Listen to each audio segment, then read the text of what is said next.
Good morning dear students. कल अपन ने देखा था कि वर्क ओवर वीक क्या होती है और वर्क ओवर वीक के टाइप्स कौन कौन से होते हैं। उसमें अपन ने देखा था conventional workover week and non conventional workover week और उसके टाइप्स। ठीक है, नेक्स्ट है अपना workover fluid and well completion fluid. ठीक है, वर्क ओवर फ्लूइड बेसिकली क्या होता है, fluids that are used during the reworking of a well after its initial completion। Well के इनिशियल कंप्लीशन के बाद जब भी अपन किसी भी वेल पे रीवर्क करते हैं या रेमेडियल वर्क करते हैं तो उसके ड्यूरेशन में जो भी आप फ्लूइड यूज करते हैं उसको बोलते हैं अपन वर्क ओवर फ्लूइड। ठीक है, अब जो वर्क ओवर फ्लूइड है जो जनरली यूज में आते हैं वो होते हैं आपके गैसेस हो सकते हैं, लाइक N2 हो सकती है या फिर नेचुरल गैस हो सकती है।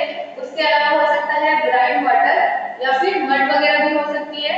ठीक है, वो डिपेंड करेगा कि वाटर की जो सैलिनिटी है वो लेस देन 5000 होनी चाहिए। ठीक है, वो अलग अलग क्राइटेरिया होगा उसको सेलेक्ट करने का कि अगर वाटर बेस्ड फ्लूइड है या फिर ऑयल बेस्ड सिस्टम है। ठीक है, उसके बाद देखते हैं कि जो वर्क ओवर फ्लूइड है उसके क्या क्या फंक्शंस होते हैं। ठीक है, बेसिकली जो वर्क ओवर फ्लूइड है उसके फंक्शंस है वेल क्लीनिंग, ठीक है, या फिर क्लीनिंग आउट ए वेल, किसी भी वेल को क्लीन करना है बाय रिमूविंग द सैंड या फिर उसके अंदर जो भी रॉक या मेटल की कटिंग्स है या फिर कुछ अदर ऑब्जेक्ट्स है उनको रिमूव करना। ठीक है, नेक्स्ट है आपका drilling into a new productive interval. कहीं भी नई अपन कोई भी इंटरवल है जो पे जोन है उसके अंदर अपन चाहते हैं कि अपन प्रोडक्शन जो पहले वाली लेयर से ले रहे थे उससे अपन पूरा प्रोड्यूस कर चुके हैं और अपन चाहते हैं कि नई प्रोडक्शन इंटरवल है उसको अपन ड्रिल करें, देन उस ड्यूरेशन में या उस चीज के लिए अपन यूज कर सकते हैं ड्रिलिंग वर्क ओवर फ्लूइड। ठीक है, नेक्स्ट है आपका plugging back to complete a shallower interval. जो ऑलरेडी प्रोड्यूस इंटरवल है उसको अगर मुझे क्लोज करना है उसको बंद करना है उसके टाइम पे यूज करते हैं वर्क ओवर फ्लूइड। ठीक है, तो ये बेसिक फंक्शंस होते हैं वर्क ओवर फ्लूइड के। नेक्स्ट है आपका कंप्लीशन फ्लूइड्स। क्या होते हैं completion fluid? That are the fluids that are used during the operations that establish the final communication between the wellbore and the completion interval। जो completion interval है आपकी जो perforation है मतलब जो रिलेट कर रहे हैं रिजर्वायर, जो कम्युनिकेशन प्रोवाइड करते हैं between the reservoir and the wellbore, तो वो जो फाइनल कम्युनिकेशन प्रोवाइड करने के लिए जो फ्लूइड अपन कंप्लीशन के लिए यूज कर सकते हैं करते हैं उसको बोलते हैं कंप्लीशन फ्लूइड्स। ठीक है, अब जो कंप्लीशन फ्लूइड है वो कौन कौन से हो सकते हैं? वो हो सकता है कि अपना जो वर्क ओवर फ्लूइड है उसको भी एज ए कंप्लीशन फ्लूइड आप यूज कर सकते हैं या फिर नाइट्रोजन हो सकती है या फिर उसके अलावा क्लीन लो सॉलिड्स ब्राइन वाटर हो सकता है, क्लीन होना चाहिए, उसके अंदर सॉलिड कंटेंट है वो लो होना चाहिए। ठीक है, या फिर इसकी जो प्राइमरी रिक्वायरमेंट है जो work over and completion fluid है उनकी प्राइमरी रिक्वायरमेंट या प्राइम कंसीडरेशन अगर बात करें तो वो ये है prime requirement is that the fluid doesn't damage or block the producing formation। जो अपना producing formation है उसको डैमेज नहीं करे वो। ठीक है, ऐसी उसकी प्राइम कंसीडरेशन में अपन उसमें कंसीडर करेंगे कि जो भी फ्लूइड यूज कर रहे हैं वो इनको डैमेज ना करे जो भी उनकी प्रोडक्शन इंटरवल है उसको। ठीक है, the fluids for the completion and workover operation will mostly be same। ठीक है, अब जो वर्कओवर मतलब कंप्लीशन एंड वर्कओवर के लिए जो भी फ्लूइड यूज करते हैं वो जनरली सेम होते हैं। ठीक है, नेक्स्ट है आपका टाइप्स ऑफ वर्कओवर फ्लूइड। ठीक है, वर्कओवर फ्लूइड है वो डिफरेंट टाइप के होते हैं। There are several types of completion and workover fluids and that are selected depending on the application. मतलब जो एप्लीकेशन मतलब अपन को वेल पे क्या रीवर्क करना है या फिर क्या वर्क उस पे वापस करना है, कौन सी रेमेडियल वर्क या रेमेडियल ऑपरेशन अपन को उस पे वेल पे ऑपरेट करना है उसके अकॉर्डिंग अपन जो फ्लूइड है उसको सेलेक्ट करेंगे और उसको यूटिलाइज करेंगे। ठीक है, तो उसमें हो सकता है clear solid free brine use कर सकते हैं या फिर पॉलीमर विस्कोसिफाइड ब्राइन यूज कर सकते हैं। पॉलीमर विस्कोसिफाइड ब्राइन हो सकते हैं वो होते हैं जिनमें आप कुछ ना कुछ एडिटिव ऐड करते हैं। ठीक है, पॉलीमर वगैरह या सर्फेक्टेंट्स वगैरह। नेक्स्ट होता है उसके अलावा other fluids such as oil based, water based और कन्वर्टेड ऑयल। ठीक है, वाटर बेस्ड ऑयल बेस्ड जो ड्रिलिंग और फ्लूइड में पढ़ा था उससे थोड़ा डिफरेंट होता है। जो वाटर बेस्ड फ्लूइड होता है उसमें अपन को पता है कि कंटीन्यूअस फेज वाटर होगा। ठीक है, उसके अलावा जो वाटर है वो फ्रेश वाटर हो सकता है, सॉल्ट वाटर हो सकता है या फिर क्लीन लो सॉलिड्स का वाटर हो सकता है। ठीक है, वो डिपेंड करेगा कि आपको किस टाइप का एप्लीकेशन यूज करना है। ठीक है, अगर वाटर बेस्ड की बात करते हैं तो वाटर बेस्ड फ्लूइड होता है वो जनरली इनएक्सपेंसिव होता है और रिलेटिवली हर एक एरिया में मोस्टली अपन को इजीली अवेलेबल होता है। ठीक है, जो वाटर बेस्ड फ्लूइड है उसका डिसएडवांटेज ये है दैट इससे जो क्ले फॉर्मेशन है, क्ले हाइड्रेशन की जो शेल वगैरह अगर अपन वहाँ पे फॉर्मेशन अपना प्रेजेंट है, देन शेल हाइड्रेशन का प्रॉब्लम वहाँ उसके साथ वाटर बेस के साथ प्रोड्यूस होता है। दैट्स व्हाई इसको अपन कुछ ना कुछ एडिटिव्स या कुछ सॉल्ट कंटेंट इसके अंदर ऐड करते हैं ताकि वो इनहिबिटिंग प्रॉपर्टीज उसके अंदर जनरेट करे, ठीक है, और जो क्ले एंड शेल हाइड्रेशन है उसको प्रिवेंट करे, ठीक है। नेक्स्ट है the most commonly used completion and workflow fluids are the clear brines, जो जनरली यूज करते हैं वो होते हैं आपके ब्राइन सॉल्यूशन या ब्राइन। वो क्या करते हैं अपन कि फ्रेश या सॉल्ट वाटर के अंदर NaCl या CaCl2, calcium chloride, sodium chloride, ये सारे सॉल्ट ऐड करते हैं, ठीक है। उसके अकॉर्डिंग अपन उसको प्रिपेयर करते हैं, अपनी रिक्वायरमेंट क्या है उसके अकॉर्डिंग, ठीक है। Clear brines are the true solutions that incorporate dissolved salts in a mass of water, मतलब कि वाटर के अंदर अपन सॉल्ट को डिसॉल्व करके उसको प्रिपेयर कर रहे हैं, ठीक है। They need to be stable, अगर जो भी क्लियर फ्लूइड या क्लियर ब्राइन्स की अपन बात कर रहे हैं वो स्टेबल होने चाहिए and have an enhanced performance for a wide range of operations, मतलब उनकी जो परफॉर्मेंस है उससे अपन बहुत सारे ऑपरेशंस अगर परफॉर्म कर पाए तो ज्यादा बेटर होगा फ्लूइड अपने लिए, ठीक है। तो परफॉर्मेंस जो ऑपरेशंस की बात कर रहे हैं कि वाइड रेंज ऑफ ऑपरेशन को परफॉर्म कर सके उसकी कैपेबिलिटी होनी चाहिए। तो उसमें अपन देखेंगे क्या परफोरेटिंग कि अपन उसे परफोरेशन के एज ए परफोरेशन फ्लूइड भी यूज करें, एज ए जो ब्रेवल पैकिंग अपन करते हैं उसमें भी अपन उस फ्लूइड को यूज कर सके, ठीक है, या फिर ड्राई क्लीनिंग ऑपरेशन है कहीं पे वहां पे भी उसको यूज कर सके, या फिर कहीं पे फिशिंग ऑपरेशन अपन को करना है तो वहां पे भी उस फ्लूइड को अपन यूज कर सके, ठीक है। नेक्स्ट है आपका these brines can be composed from one type of dissolved salt, can be single salt or an intermixture of 2 or 3 types of salt compounds, ठीक है।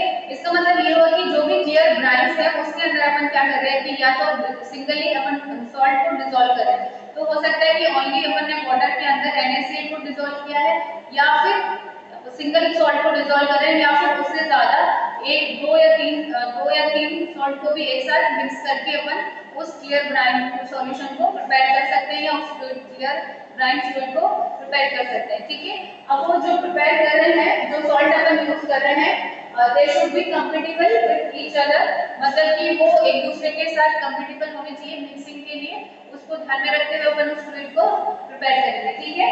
नेक्स्ट है clear brines to perform at a high level there needs to be, जो भी clear Bryan fluid है उनकी जो factors है अपन को कंसीडर करनी होगी कि उनकी क्या क्वालिटी, मतलब जो भी उनकी क्वालिटी कंट्रोल देखेंगे उसमें क्या होना चाहिए कि वो सॉलिड फ्री होने चाहिए। Next to inhibit the shale, जो शेल की प्रॉब्लम है जिसमें क्ले हाइड्रेशन प्रॉब्लम की अपन बात कर रहे थे उसको इनहिबिट करे उस प्रॉब्लम को।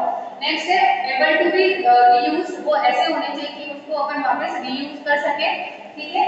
Next to be available in a wide range of densities, वो अलग अलग टाइप की डेंसिटी रेंज में अवेलेबल हो, मतलब अगर मुझे उस फ्लूइड को 8.33 ppg तक ppg डेंसिटी का चाहिए टू कंट्रोल द फॉर्मेशन या फ्लूइड प्रेशर, ठीक है, या फिर उसके अलावा अगर मुझे उससे ज्यादा यानी कि 21 ppg तक का अगर प्रेशर कंट्रोल करना है तो वो उस दोनों से इतनी वाइड रेंज में अवेलेबल हो ताकि मैं उस फ्लूइड को हर एक फॉर्मेशन प्रेशर के साथ यूटिलाइज कर सकूं, ठीक है।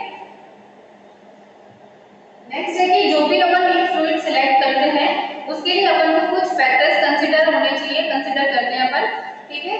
In the selection of clear brine some factors should be considered, should be taken in consideration, मतलब कुछ फैक्टर्स को अपन कंसीडरेशन में लेते हैं।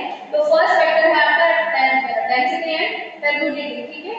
डेंसिटी की बात करते हैं, डेंसिटी नेसेसरी क्यों होती है to control the formation pressure, ठीक है।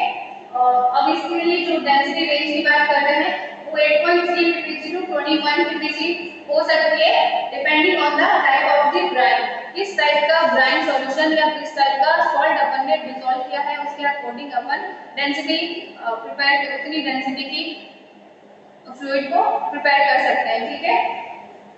और जो ये टर्बुडिटी है वो फंक्शन होती है फ्लूइड क्लीननेस, मतलब फ्लूइड आपका कितना क्लीन है, ठीक है, free of dirt and solids, वो उसकी टर्बुडिटी दिखाता है, ठीक है। अब जो अपन ने डेंसिटी रेंज की बात करी थी, अगर NaCl KCl ये सब है तो NaCl अगर यूज करते हैं तो उसकी डेंसिटी रेंज मतलब अगर मुझे 8.33 ppg से 10 ppg तक की चाहिए तो NaCl को यूज करके अपन 10 ppg तक की डेंसिटी ऑफ क्लियर फ्लूइड या क्लियर ब्राइन को अपन प्रिपेयर कर सकते हैं उसको डिसॉल्व करके, ठीक है। उसके अलावा KCl को यूज कर सकते हैं। उसके अलावा बहुत सारे अपन सिंगल फ्लूइड यानी कि मतलब एक सिंगल सॉल्ट को मिक्स करके फ्लूइड प्रिपेयर कर सकते हैं या फिर दो या दो से ज्यादा के ज्यादा को मिक्स करके भी अपन प्रिपेयर कर सकते हैं। वो डिपेंड करता है कि अपन को डेंसिटी कितने रेंज तक चाहिए, ठीक है। हाईएस्ट डेंसिटी क्या रहेगा आपका उसके अकॉर्डिंग। नेक्स्ट फैक्टर है आपका कंसीडरेशन में वो है वेल बोर का टेम्परेचर। वेल बोर का टेम्परेचर इसलिए मैटर करता है कि आप जो भी फ्लूइड या एडिटिव या क्लियर ब्राइन या सॉल्ट यूज कर रहे हैं उसका टेम्परेचर आपको वेल बोर में जाके उसमें क्या टेम्परेचर की वजह से क्या इफेक्ट आने वाला है वो सब अपन को देखना पड़ेगा, ठीक है। उसके अलावा क्रिस्टलाइजेशन टेम्परेचर जो सॉल्ट यूज करते हैं अपन को पता है कि जब वो इवैपोरेशन हो जाता है तो वो एक क्रिस्टल की फॉर्म में कन्वर्ट होते हैं, तो वो क्रिस्टल वो उनका क्रिस्टलाइजेशन टेम्परेचर क्या है जिससे वो क्रिस्टल में कन्वर्ट हो जाएंगे, ठीक है। सो वो भी अपन को पता होना चाहिए। उसके अलावा compatibility with the formation fluid, formation fluid के साथ वो कंपैटिबल है या नहीं है। उसके अलावा कोरोजन कंट्रोल कि वो ज्यादा कोरोसिव फ्लूइड नहीं होना चाहिए कि वो आपके वेल के इक्विपमेंट है उनको कोरोड करे, ठीक है। उसके अलावा एनवायरमेंटल इंपैक्ट, एनवायरमेंट पे उस फ्लूइड को जब अपन आफ्टर यूटिलाइजेशन डिस्पोज करते हैं तो उसका इंपैक्ट उस पे क्या जा रहा है। उसके अलावा इकोनॉमिक्स मतलब उसका कॉस्टिंग कितना आ रहा है उस पर्टिकुलर फ्लूइड को यूज करने का, ठीक है। तो ये थे बेसिकली आपके वर्क और फ्लूइड को सिलेक्ट करने के टाइप्स। जो अपन ने क्लियर ब्राइन फ्लूइड देख रहे थे उसमें दो टाइप के होते हैं आपका मोनोवैलेंट ब्राइन सिस्टम, उसमें NaCl यानी कि सोडियम क्लोराइड, पोटेशियम क्लोराइड या फिर सोडियम फॉर्मेट या फिर पोटेशियम फॉर्मेट, ठीक है। तो ये सारे सॉल्ट वगैरह होते हैं। उसके अलावा डाइवैलेंट ब्राइन सिस्टम होता है उसमें आप क्या करते हैं या तो कैल्शियम क्लोराइड या कैल्शियम ब्रोमाइड, उसके अलावा कैल्शियम ब्रोमाइड, जिंक ब्रोमाइड या फिर कैल्शियम, ये तीनों को मिक्सिंग में भी यूज कर सकते हैं, ठीक है। वो डिपेंड करता है कि आपको डेंसिटी कितना चाहिए उसके अकॉर्डिंग, ठीक है। तो ये थे types of workover and well completion fluids और उनको सेलेक्ट करने के लिए कौन-कौन से फैक्टर्स आप कंसीडर करते हैं, ठीक है। नेक्स्ट है आपका वेल स्टिमुलेशन टेक्निक्स, ठीक है।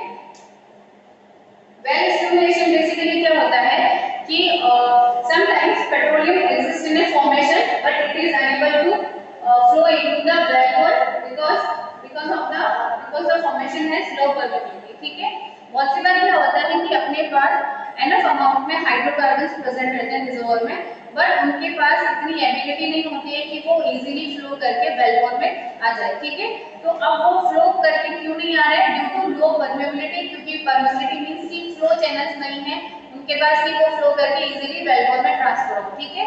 अब वो परमेबिलिटी अपन चेक करेंगे कि वो नेचुरली वहां पे लो है या फिर किसी भी formation damage around the wellbore हुआ है, जो फॉर्मेशन डैमेज हुआ है नियर वेलबोर उसकी वजह से परमेबिलिटी आपकी डैमेज हुई है या वो जो भी परमेबिलिटी के चैनल्स थे वो आपके ब्लॉक हो गए, ठीक है। इसलिए आपका हाइड्रोकार्बन फ्लूइड वेलबोर में इजीली नहीं आ रहा है, ठीक है। तो ये अपन पता करेंगे, ठीक है। उसके अलावा वेल स्टिमुलेशन क्या करता है कि ये जो फॉर्मेशन डैमेज है नियर वेलबोर, ठीक है, तो वेल स्टिमुलेशन टेक्निक्स को बेसिकली यूज करते हैं अपन टू इंक्रीज द प्रोडक्शन, ठीक है।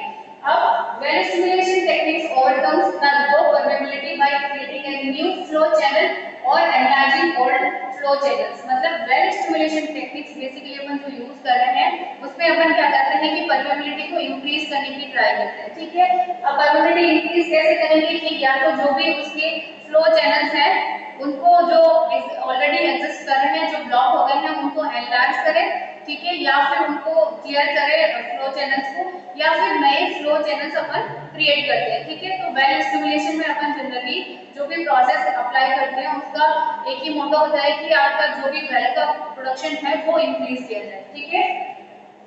नेक्स्ट है wells are stimulated immediately after completion. मतलब हो सकता है कि वेल्स को अपन इमीडिएटली जब कंप्लीशन हुआ है तब अपन उसको कंप्लीशन के जस्ट बाद अपन उसको वेल स्टिमुलेशन टेक्निक्स यूज कर सकते हैं या फिर after whenever production drop during the life of the well. उसके अलावा जब भी अपना वेल से प्रोडक्शन ड्रॉप हो जाता है तो उस टाइम भी अपन यूज करते हैं या अप्लाई करते हैं वेल स्टिमुलेशन टेक्निक्स, ठीक है। अब जो अपन बात कर रहे थे फॉर्मेशन डैमेज, जो आपका नियर वेलबोर फॉर्मेशन डैमेज होता है वो किस किस ड्यूरेशन में हो सकता है, और ड्यूरिंग कौन कौन से ऑपरेशन होते हैं जिनमें ये नियर वेलबोर जो भी परमेबिलिटी है वो आपकी डैमेज हो जाती है। ठीक है, तो वो फॉर्मेशन डैमेज किस वजह से होता है, ड्यूरिंग ड्रिलिंग में हो सकता है, क्योंकि आपका ड्रिलिंग मड उसमें इन्वेजन मड का इन्वेजन हो रहा है उसकी वजह से हो सकता है। ठीक है, या फिर सीमेंटिंग ऑपरेशन उसकी ड्यूरेशन में हो सकता है, और वाइड परफोरेटिंग जब अपन परफोरेशन कर रहे हैं तब हो सकता है। ठीक है, या फिर प्रोडक्शन ऑपरेशन, मतलब जब भी आप बहुत सी बार प्रोडक्शन लेते हैं उसके बाद धीरे धीरे वो डिक्लाइन करता है या उसके ड्यूरेशन में भी डैमेज हो सकता है। ठीक है, या फिर वर्क और ऑपरेशन अप्लाई करते हैं बहुत सी बार, वहां पे भी आपका फॉर्मेशन डैमेज हो सकता है। ठीक है, तो ये ऑपरेशन है जिनकी ड्यूरेशन में आपका फॉर्मेशन डैमेज हो सकता है। ठीक है, या परमेबिलिटी नियर वेल को डैमेज हो सकती है। अब बेसिकली जो वेल स्टिमुलेशन टेक्निक्स है वो जनरली 3 टाइप की होती है। ठीक है, जो सबसे इसका ओल्डेस्ट मेथड है वो है आपका एक्सप्लोजिव को यूज करना। अपन क्या करते हैं कि एक्सप्लोजिव यूज करते हैं, उससे फ्रैक्चर्स क्रिएट कर देते हैं। ठीक है, ये सबसे पुराना मेथड है, अभी जनरली कम यूज होता है। ठीक है, उसके बाद ड्यूरिंग 1930s, मतलब 1930s में जो एसिड स्टिमुलेशन टेक्निक है उसको ज्यादा इकोनॉमिकली वायबल बन गई थी, तो उसको यूज करने लगा है। ठीक है, उसके बाद हाइड्रोलिक फ्रैक्चरिंग है वो इंट्रोड्यूस हुई थी 1948 में। ठीक है, ये भी थर्ड टाइप की स्टिमुलेशन मेथड है जिसके अंदर अपन परमेबिलिटी को इंक्रीज करते हैं या नए फ्लो चैनल्स क्रिएट करते हैं। ठीक है, अब बात करते हैं अपन एसिड स्टिमुलेशन। ठीक है, एसिड स्टिमुलेशन क्या होता है generally, if the formation is composed of rocks that dissolve upon being contacted by the acid, then techniques known as acidizing, मतलब जो टेक्निक जनरली जो रॉक होती है अपन को पता है कि अगर अपन उसमें एसिड से कांटेक्ट कराएं या एसिड से अगर एसिड फ्लो कराएं तो रॉक के जो मिनरल्स है वो डिसॉल्व हो जाएंगे एसिड के कांटेक्ट में आने से। उसकी वजह से जो भी परमेबिलिटी है जो प्लग हुई है, जो उसके चैनल्स थे वो प्लग हुए हैं, अगर उसके अंदर जो भी चीजें आती या जो भी छोटे छोटे टाइनी पार्टिकल्स हैं जो आके उसको प्लग कर रहे हैं, उनको अगर एसिड के कांटेक्ट में आने से वो टाइनी पार्टिकल्स या जो भी मिनरल के पार्टिकल्स है वो अगर डिसॉल्व हो जाते हैं। ठीक है, तो उस टाइम जो अपन टेक्निक्स यूज करते हैं वो होती है आपकी एसिडाइजिंग टेक्निक्स। ठीक है, अब जो रिजर्वोयर रॉक है मोस्ट कॉमनली जिसमें एसिडाइज जिसको करते हैं वो होते हैं आपके कार्बोनेट रिजर्वोयर, और कार्बोनेट रिजर्वोयर में आपका जनरली आता है डोलोमाइट एंड लाइमस्टोन। ठीक है,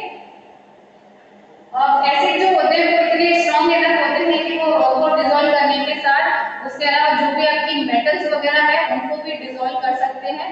तो अपन को उसको कॉम्प्रोमाइज करना पड़ेगा स्ट्रेंथ, जो एसिड की स्ट्रेंथ है। ठीक है, और उसकी जो क्वांटिटी है उसको सेलेक्ट करना पड़ेगा या उसको ध्यान रखना पड़ेगा, और उसके साथ अपन को कुछ कोरोजन इनहिबिटर्स या फिर उसके स्ट्रेंथ को रिड्यूस करना पड़ेगा।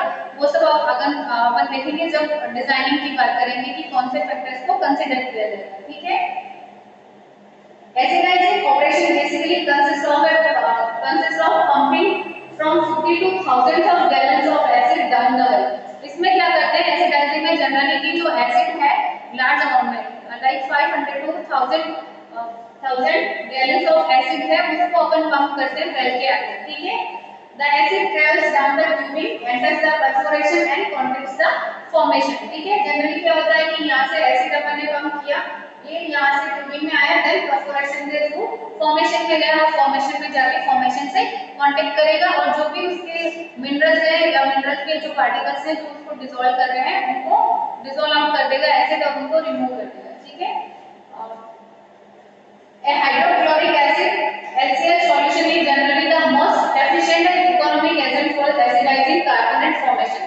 अगर अपन कार्बोनेट फॉर्मेशन में एसिडाइजिंग ऑपरेशन कर रहे हैं देन जो जनरली अपन यूज करते हैं वो आपका HCl एसिड होता है जो कि ज्यादा एफिशिएंट होता है और ज्यादा इकोनॉमिक होता है। ठीक है, it will dissolve the calcium carbonate, generally जो कैल्शियम कार्बोनेट या फिर डोलोमाइट है, सिडेराइट है या फिर आयरन ऑक्साइड है उन सबको डिसॉल्व करने का काम करेगा। ठीक है, अब जो अपन HCl एसिड यूज कर रहे हैं कार्बोनेट के लिए वो क्या होता है कि बहुत ज्यादा स्ट्रॉन्ग होता है एंड हैजार्डियस एसिड होता है।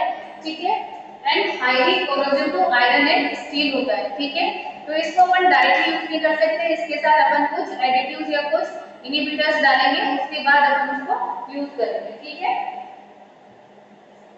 If the formation is extremely hot, जैसे अपन ने बोला कि जनरली मुझे जो कार्बोनेट फॉर्मेशन है उसमें एसिडाइजेशन कर रही हूँ, तो जनरली अपन हाइड्रोक्लोरिक एसिड यूज करते हैं।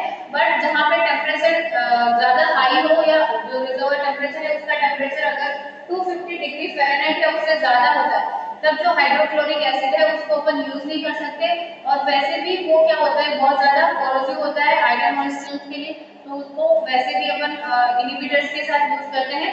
अगर टेम्परेचर ज्यादा होता है तो वो डिग्रेड होने लग जाता है, तो अपन वहाँ पे जो यूज करेंगे आपका एसिड वो डिफरेंट होगा, ठीक है। अगर टेम्परेचर हाई है देन अपन को जो फॉर्मेशन की अपन को जो एसिड चाहिए वो थोड़ा वीक एसिड हो, उसके अलावा वो लेस कोरोसिव हो है, और मॉडरेटली मतलब ऐसा डिजायरेबल एसिड है जो रिक्वायरमेंट एसिड यूज करेंगे उसकी ये रिक्वायरमेंट रहेगी कि वो वीक एसिड हो, उसके अलावा वो लेस कोरोसिव हो, ठीक है। तो उसके लिए अपन अगर उस टाइम जो एसिड यूज करेंगे वो होगा आपका सॉल्यूशन ऑफ एसिडिक एसिड और फॉर्मिक एसिड, ठीक है, जब टेम्परेचर आपका ज्यादा हो, ठीक है।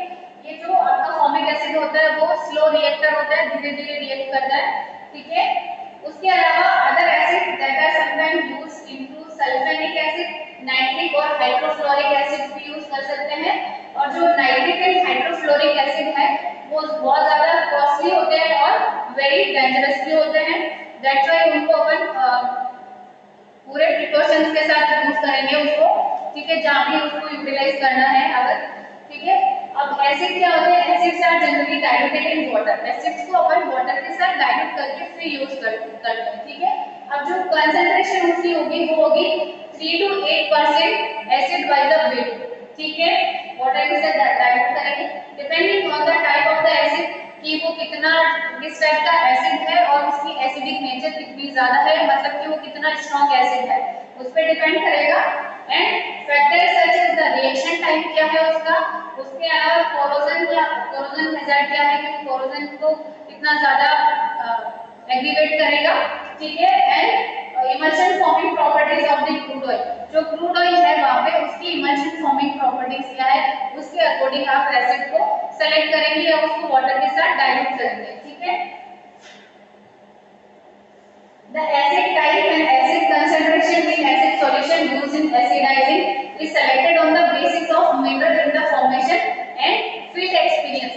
जो जनरली अपन एसिड और एसिड की जो कंसंट्रेशन यूज करेंगे वो किस पे डिपेंड करेगी, कैसे सेलेक्ट करेंगे उसको कि मेरे को HCl एसिड यूज करना है या फिर HF यूज करना है, ठीक है, हाइड्रोक्लोरिक या हाइड्रोक्लोराइड एसिड, ठीक है। तो वो डिपेंड करेगा कि आपका उस पर्टिकुलर फॉर्मेशन में किस टाइप का मिनरल्स प्रेजेंट है, ठीक है। उसके अलावा उस पर्टिकुलरली उस फील्ड में किस टाइप का एसिड पहले यूज किया गया था, ठीक है। फॉर सैंडस्टोन, अगर सैंडस्टोन रिजर्वर है आपका देन क्या होगा, the typical treatment usually consist of a mixture of 3% of hydrofluoric acid plus 12% of hydrochloride acid, ठीक है। इन दोनों को मिक्स करके आपका एक एसिड प्रिपेयर किया जाएगा जिसको जनरली अपन मड एसिड बोलते हैं। तो ये जो एसिड है आपका इसको बोलते हैं आप मड एसिड, ठीक है, जो कि जनरली सैंडस्टोन एसिडाइजिंग के लिए या सैंडस्टोन के यूज किया जाता है और इसको हमेशा HCl के प्री फ्लश के साथ यूज किया जाता है, ठीक है। इस एसिड को इंजेक्ट करने से पहले अपन क्या करेंगे कि HCl 50% bye weight hydrochloride acid है उसको यूज करेंगे कि पहले उससे वॉश करेंगे या उसको प्री फ्लश करेंगे वो HCl के साथ, देन आप इन दोनों का मिक्सचर है मतलब 3% by weight the hydrofluoric acid and 12% by weight hydrochloride acid, इन दोनों को मिक्स करके एक सॉल्यूशन प्रिपेयर करेंगे, ये एसिड सॉल्यूशन बोलेंगे जिसको बोलते हैं जनरली मड एसिड, ठीक है, उसको यूज करेंगे। अगर कार्बोनेट मैट्रिक्स एसिडाइजिंग प्रोसेस कर रहे हैं, अगर कार्बोनेट है वो फॉर्मेशन, देन क्या होगा, वीक एसिड अपन जनरली यूज करेंगे, ठीक है, for the perforating fluid and the perforation. अगर परफोरेशन करना है या फिर परफोरेशन फ्लूइड की जगह वहां पे यूज करना है अगर कार्बोनेट फॉर्मेशन है, ठीक है। एंड अगर परफोरेशन जीएनएम के लिए परफोरेटिंग फ्लूइड की जगह यूज करना है, अगर स्ट्रॉन्ग एसिड यूज करेंगे अगर उसके अलावा कोई भी ट्रीटमेंट करना है कार्बोनेट फॉर्मेशन में तब, ठीक है। तो ये था आपका एसिड का सिलेक्शन की कौन से मिनरल टाइप और कौन से टाइप ऑफ फॉर्मेशन के अकॉर्डिंग आप कौन सा एसिड यूज करेंगे, ठीक है। अब जो एसिडाइजिंग टेक्निक्स है वो 3 टाइप की होती हैं। फर्स्ट आपकी होती है एसिड नेक्स्ट आपका सेकंड है वो है मैट्रिक्स एसिडाइजिंग एंड स्पॉटिंग, मतलब एसिड स्पॉटिंग बोलते हैं उसको, ठीक है। These methods are for both acid fracturing and matrix acidizing are the same. जो इनका मेथड है acid fracturing and matrix acidizing का, वो मेथड एग्जैक्टली सेम है, बट जो उनका इंजेक्शन प्रेशर है वो डिफरेंट होता है। जो amount of pressure upon apply करते हैं उस पर्टिकुलर एसिड को इंजेक्ट करने के लिए, वो आपका डिफरेंट होता है। बाकी दोनों का जो प्रोसीजर है वो सेम होता है, ठीक है। अब फर्स्ट अपन देखते हैं आपका मैट्रिक एसिडाइजिंग, ठीक है।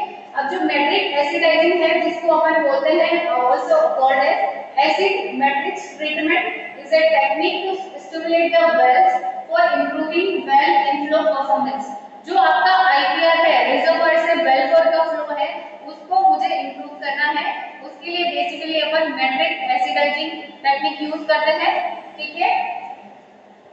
In the treatment, acid solution is injected into the formation to dissolve some of the minerals to recover permeability of the sandstone by removing the skin, ठीक है। जैसे अपन ने बोला कि फॉर्मेशन डैमेज होता है तो उसको अपन स्किन एक फैक्टर होता है जिससे रिप्रेजेंट करते हैं। अगर स्किन आपका 0 है देन वहां पे फॉर्मेशन डैमेज नहीं है, स्किन आपका ग्रेटर देन 1 है देन वहां पे आपका वेल या फॉर्मेशन डैमेज है, और अगर स्किन आपका नेगेटिव है देन आप उसमें आपने उस वेल को स्टिमुलेट किया है, ठीक है। तो ये आपका स्किन फैक्टर है वो डिटरमाइन करता है कि आपका फॉर्मेशन डैमेज है या वेल आपका स्टिमुलेटेड है, ठीक है।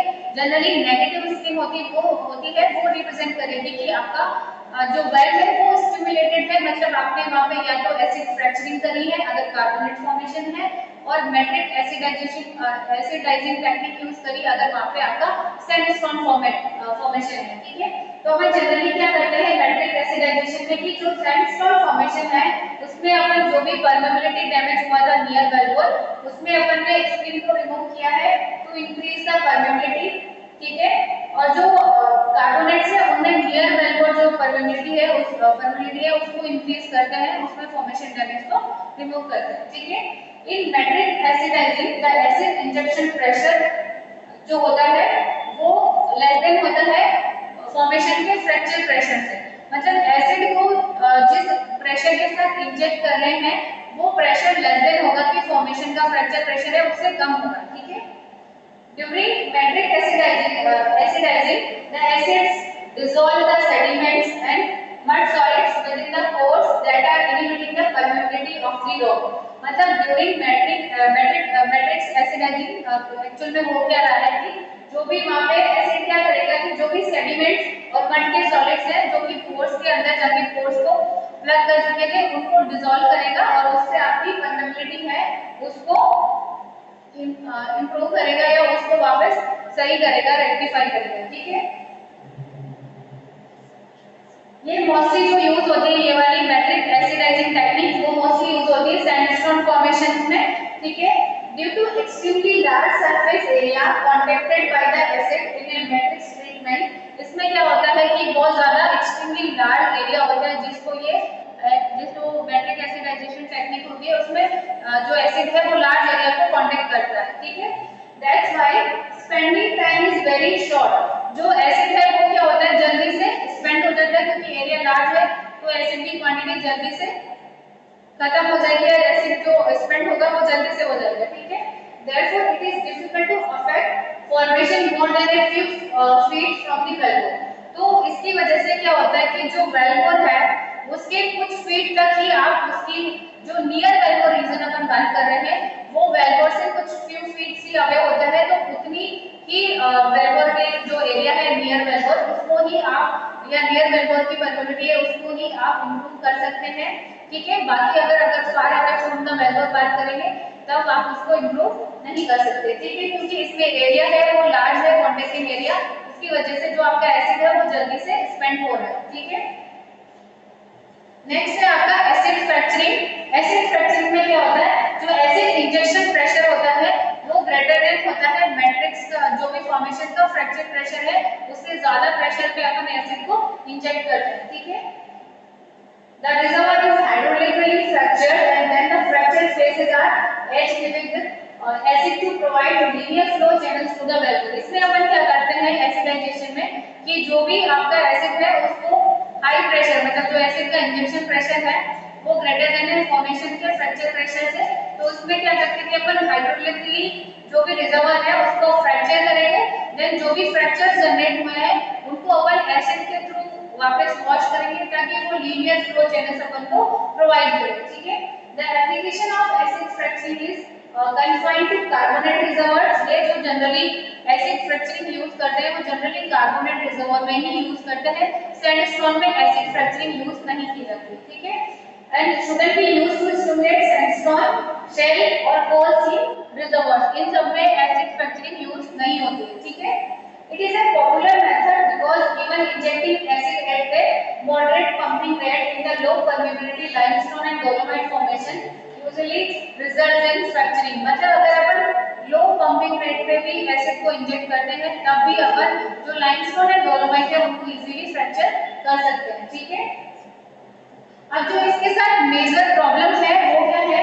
A major problem in fracture acidizing of carbonate formation is that acids tend to react too fast with the carbonate and are spent near the wellbore, so we must retard the acid reaction rate। अब इसमें क्या करते हैं कि main जो problem होता है आपका कार्बोनेट फॉर्मेशन के साथ जब आप एसिड फ्रैक्चरिंग करते हैं तो आपका जो एसिड है वो बहुत जल्दी रिएक्ट करता है, उसकी वजह से एसिड आगे फ्लो होके नहीं जाएगी क्योंकि यहाँ पे रिएक्शन रेट इतनी ज्यादा है उसकी कि एसिड जल्दी से रिएक्ट करके कुछ फ्यू फीट्स या नियर वेलबोर रीजन है उसी में खत्म हो जाएगा। वो आगे फ्लो चैनल्स या कुछ उससे ज्यादा फीट्स अगर वेलबोर से दूर जाना चाहेंगे या उसमें चैनल्स क्रिएट करना चाहेंगे तो वहां पे वो नहीं कर पाएगा क्योंकि एसिड पहले ही डिसॉल्व होके खत्म हो गया। ठीक है, तो अपन चाहते हैं कि जो एसिड के कार्बोनेट के साथ रिएक्ट करने की रेट है उसको रिटार्ड करें, उसको थोड़ा स्लो कर दें। ठीक है, तो रिटार्डिंग एसिड की जो रिएक्शन रेट है उसको रिटार्ड करते हैं। अब वो रिटार्ड कैसे करते हैं, कम कैसे करते हैं या स्लो कैसे करते हैं? Retardation of acid to achieve deeper penetration in the fracture acidization. अपन चाहते हैं कि वो डीपर पेनिट्रेट करे, ठीक है, लॉन्ग डिस्टेंस तक जाके वो फ्लो चैनल्स क्रिएट करे वेलबोर में।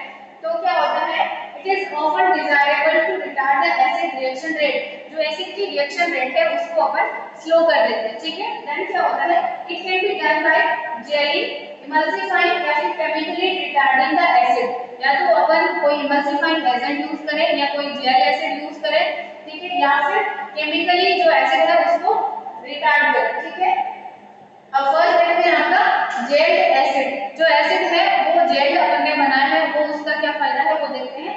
The use of gelled acid for the fracture acidizing has increased to the point that it is now the most used technique. ये इतनी ज्यादा अच्छी और इफेक्टिव टेक्निक है कि ये मोस्टली अभी यूज होती है। ठीक है, the introduction of more temperature stable gelling agent with ready application up to temperature of 400 degree Fahrenheit has been a major factor in selecting gelled acid for the acid fracturing।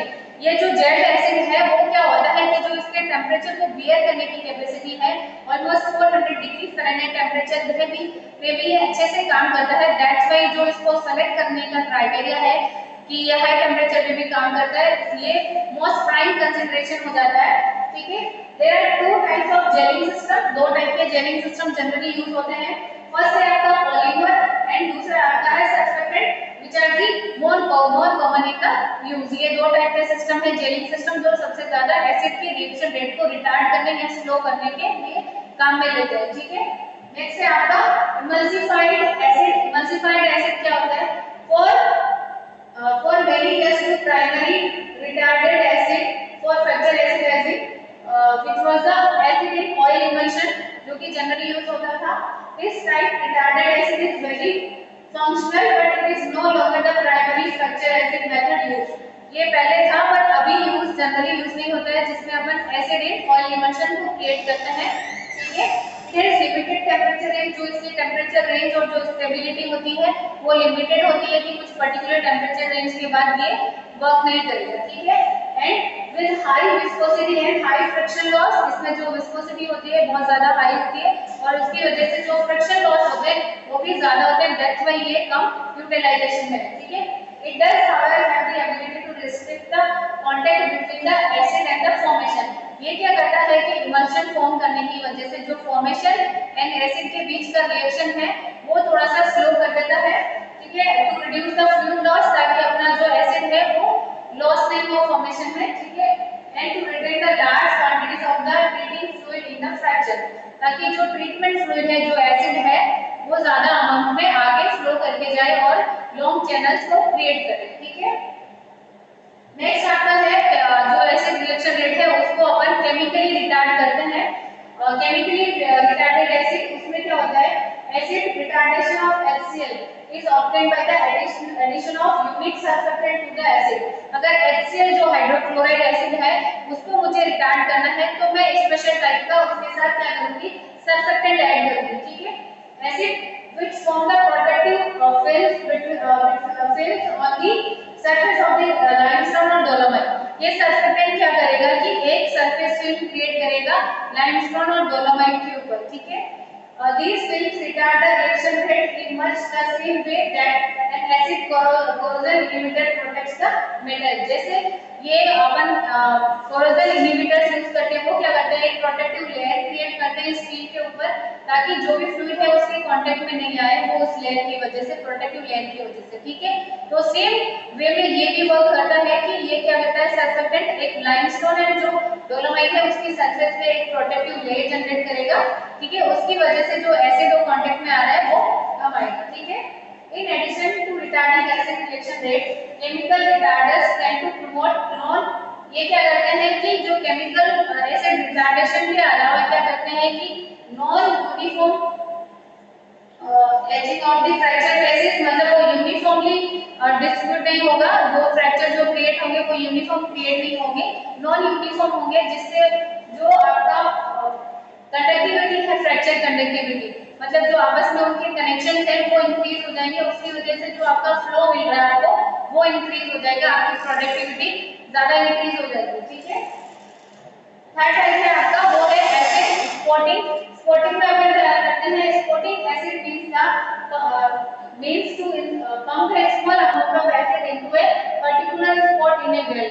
किसी भी well अपने well में कोई भी particular जगह पे या particular spot पे अगर अपन को एसिड, अगर अपन वही एसिड स्पॉट करते हैं तो उसको बोलते हैं एसिड स्पॉटिंग, ठीक है।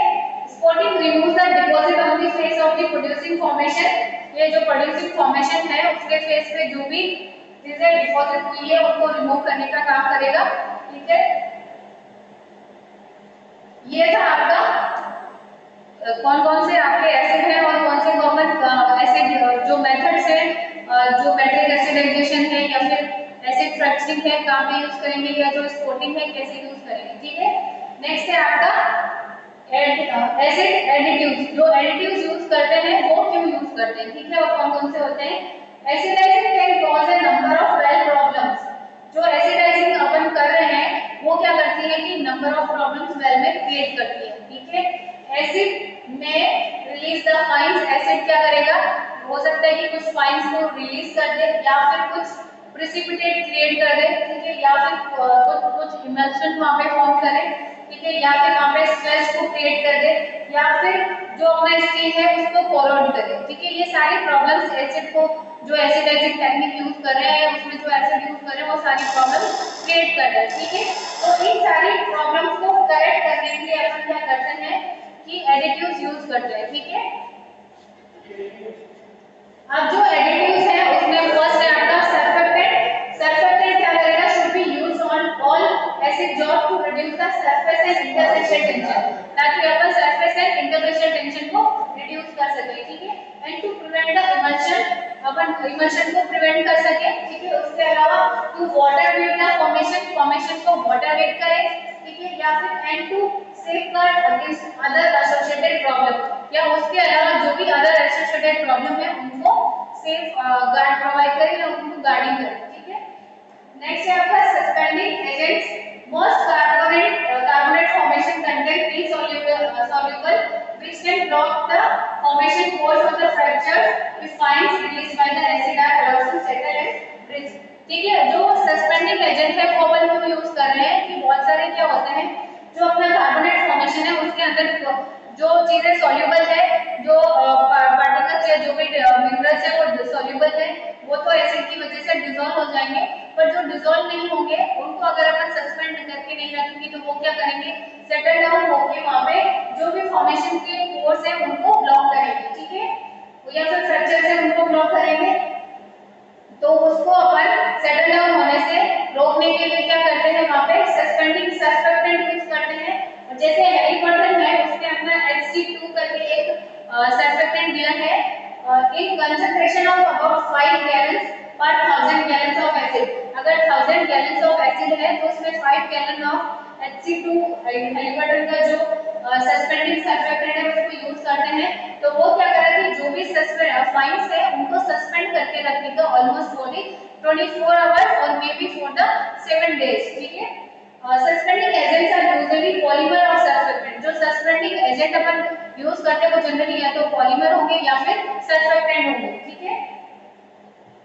नेक्स्ट है आपका anti sludge agent. Anti sludge वाले क्या करते हैं, एंटी यानी कि वो जो स्लज क्रिएट हो रहा है उसको प्रिवेंट करें, ठीक है। अब स्लज कैसे क्रिएट हो रहा है, सम फ्लूइड पर्टिकुलरली हैवी एस्फॉल्टिक फ्लूइड्स, जो हैवी फ्लूइड होंगे जिनमें एस्फॉल्ट कंटेंट ज्यादा होगा, form an insoluble sludge when contacted with the acid। वो क्या करते हैं कि एक insoluble sludge को क्रिएट करते हैं when वो कांटेक्ट करते हैं किसके साथ, एसिड के साथ, with greater problems experiences with high strength of acid। अगर एसिड की स्ट्रेंथ बहुत ज्यादा है then वो ज्यादा स्लज को क्रिएट करेगा, ठीक है। dissolved iron in acid appreciably increases the possibility of this sludge। अगर dissolved वहाँ पे आयरन कंटेंट है वो क्या करता है कि जो स्लज क्रिएट होने की टेंडेंसी है उसको इंक्रीज कर देता है। The primary ingredients for a sludge are usually asphaltic। जो जनरली स्लज क्रिएट करने का काम कर रहा है प्राइमरी इंग्रेडिएंट की अगर अपन बात करते हैं तो वो आपका होता है एस्फॉल्टिक, ठीक है। स्लज में आल्सो कंटेन पैराफिन वैक्सेस, हो सकता है कि वो पैराफिन वैक्सेस भी कंटेन करें। उसके अलावा high molecular weight hydrocarbons, formation fines, clays and other materials, क्योंकि ये सारे मटेरियल्स क्या करते हैं, स्लज क्रिएट करने में आपको एग्रीवेट करते हैं उस प्रोसेस को, स्लज जो स्लजिंग प्रोसेस है, स्लज क्रिएट होने की प्रोसेस है उसको, ठीक है। The addition of certain surfactant can prevent the formation of the sludge by keeping colloidal material dispersed। जो ये colloidal material है वो कोलाइड होके आपस में और एक स्लज क्रिएट कर रहा है। तो अगर कुछ पर्टिकुलर टाइप के सर्फेक्टेंट अगर हम यूज करते हैं तो वो क्या करेगा, जो भी colloidal material है उनको कोलाइड होने से मतलब प्रिवेंट करेगा, उनको डिस्पर्स फॉर्म में रखेगा ताकि वो कोलाइड होके स्लज क्रिएट ना करे, ठीक है। These sludge preventing surfactant usually prevent an emulsion। जो इमल्शन को फॉर्म होने से भी प्रिवेंट करते हैं, ठीक है। नेक्स्ट है आपका corrosion inhibitors. Corrosion inhibitors they are the chemical additives that reduce the rate of corrosion of steel by the acid. जो एसिड यूज करने की वजह से स्टील पे कोरोजन हो रहा है उसकी रेट को स्लो करता है या उसकी रेट को डिक्रीज करता है, जो कोरोजन इनहिबिटर होता है बेसिकली वो, ठीक है। ये क्या होता है, एक टाइप का केमिकल होता है। There are two primary reasons for using corrosion inhibitor। First है आपका to protect the acid pumping and handling equipment। अपन चाहते हैं कि जो भी एसिड को पंप करने की और हैंडल करने की इक्विपमेंट है उनको कोरोजन ना करे, ठीक है। नेक्स्ट है आपका to protect the well equipment. और जो वेल के इक्विपमेंट है जो अपना बहुत high strength, although high strength material के बने होते हैं बट फिर भी अगर जो परमानेंटली आपके वेल पे लगे हुए इक्विपमेंट उनकी सेफ्टी उन सबको ध्यान रखते हुए अपन नहीं चाहते कि वो कोरोजन से कोरोजन कोरोड हो, that's why upon corrosion inhibitors भी यूज करते हैं, ठीक है। नेक्स्ट है आपके एसिडाइजिंग मेथड्स, ठीक है। अब एसिडाइजिंग जो मेथड है वो क्या होता है, बेसिक जो प्रोसीजर है उसमें क्या करते हैं, ठीक है। After flu members forms in the acid under low high और नो प्रेशर, मतलब जो भी फ्लू है वो क्या करेगा, आपका एसिड पंपिंग यूनिट लेके आएगा, उसके बाद एसिड को क्या करेगा, पंप करेगा। चाहे वो अपन को अगर मैट्रिक एसिडाइजेशन कर रहे हैं तो अपन क्या करेंगे, फ्रैक्चर प्रेशर के बिलो इंजेक्शन रेट रखेंगे उसकी। अगर एसिड फ्रैक्चरिंग कर रहे हैं देन उसका इंजेक्शन रेट है वो जो फॉर्मेशन का फ्रैक्चर प्रेशर है उसके हाई रेट उससे ज्यादा प्रेशर पे रखेंगे, ठीक है।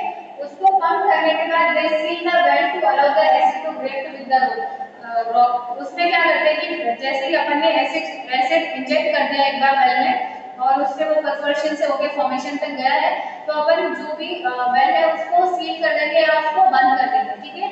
Then the length of this shutting time, अब ये जो शटिंग टाइम है अपन वेल को बंद कर रहे हैं वो डिपेंड करेगा, time depends on how long it takes for the acid and rock to react, वो एसिड एंड रॉक है उसको रिएक्ट होने में कितना टाइम लग रहा है उस पर डिपेंड करेगा। और द रिएक्शन टाइम क्या है, रिएक्शन टाइम पे भी 0 फॉर हाइड्रोक्लोराइड एसिड के लिए लाइमस्टोन फॉर्मेशन, ठीक है। जो एसिड रिएक्शन टाइम है वो बहुत कम होता है, बहुत ही मतलब 0 होता है, वो किसके लिए होता है, अगर हाइड्रोक्लोराइड एसिड यूज कर रहे हैं अपन limestone formation है, because the acid is spent by the time it is placed, जैसे ही एसिड आपका प्लेस होगा उसी टाइम वो कंज्यूम हो जाएगा, ठीक है, स्पेंड हो जाएगा। अदर एसिड्स एंड फॉर्मेशन में रिक्वायर फ्यू आवर्स टू एसिडाइज, हो सकता है जो अदर फॉर्मेशन में या अदर एसिड्स हैं उनको यूज कर रहे हैं वो थोड़ा सा टाइम ले कुछ आवर्स का, ताकि वो फॉर्मेशन को एसिडाइज कर सके, ठीक है। Finally, the crew pumps in a fluid to displace the spent acid and disposes of it, ठीक है। ये क्या करेगा उसके बाद, जैसे अपन को पता है कि टाइम वगैरह पहले कैलकुलेट करके रखते हैं कि कौन से एसिड या कौन से मिनरल टाइप या कौन से फॉर्मेशन में आप किस टाइप का एसिड यूज कर रहे हैं और उसका रिएक्शन रेट या रिएक्शन टाइम क्या होने वाला है, ठीक है। देन उसके बाद अपन क्या करते हैं कि जो भी क्रू मेंबर है वो क्या करेंगे, पंप करेंगे एक डिस्प्लेसिंग फ्लूइड को, वो क्या करेगा, एक नया फ्लूइड है उसको अपन इंजेक्ट करेंगे, वो जो भी आपका एसिड वहां पे रिमेनिंग रह गया उसको, उसके अलावा जो भी डिसॉल्व चीजें हैं उनको सबको क्लीन करके सरफेस पे लाएगा, फिर देन अपन उसको डिस्पोज कर देंगे, ठीक है। तो ये थे सारे आपके एसिडाइजिंग प्रोसीजर क्या होता है, कितने टाइप की वेल स्टिमुलेशन टेक्निक्स होती है, ठीक है। नेक्स्ट है आपका factors controlling the reaction rate of the acid, कौन कौन से फैक्टर्स हैं जो एसिड की रिएक्शन रेट को कंट्रोल करेंगे, ठीक है। तो फर्स्ट है आपका area of contact per unit volume of acid, formation का टेम्परेचर, प्रेशर, एसिड की कंसंट्रेशन क्या है, उसके अलावा एसिड टाइप क्या है, किस टाइप का एसिड आपने यूज किया है, physical and chemical properties of the formation rock, जो फॉर्मेशन रॉक है जिसमें एसिडाइजेशन प्रोसेस आप कर रहे हैं उसकी फिजिकल एंड केमिकल प्रॉपर्टीज क्या है, किस टाइप का मिनरल प्रेजेंट है, ठीक है। Flow velocity of the acid, जो एसिड है उसकी फ्लो वेलोसिटी क्या है, ठीक है। नेक्स्ट में अपन देखेंगे designing of the aromatic acidization and next आपका एक टॉपिक रहेगा हाइड्रोलिक फ्रैक्चरिंग, ठीक है। तो नेक्स्ट वीडियो लेक्चर में कवर करेंगे, ठीक है। Thank you.